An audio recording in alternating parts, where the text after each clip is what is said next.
বাবা, হাত কাটা, এটা কি কোনো মানবিকতা? আর চুরি করাটা খুব ভালো কাজ। হাত কেটে দেন একজনের, 1000 চোর ভালো হয়ে যাবে। ধর্ষকদের বিচার করেন, যারা ধর্ষণ করে তাদেরকে বিচার করেন, তাদেরকে হত্যার বিধান করেন।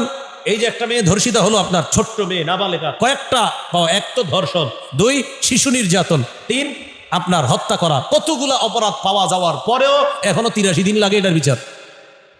কতদিন লাগে? আচ্ছা, একটা বিচারের দেরি হয় কেন?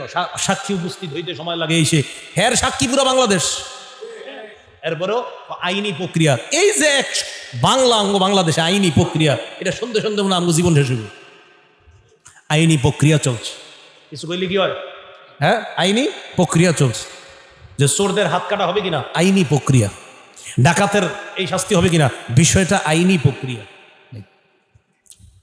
এই প্রক্রিয়াটা যে কোন দেশি প্রক্রিয়া, এই জন্য ইসলামী আইন বাস্তবায়ন হইলে প্রক্রিয়া টক্রিয়া আর বলবে না, নগদ শাস্তি।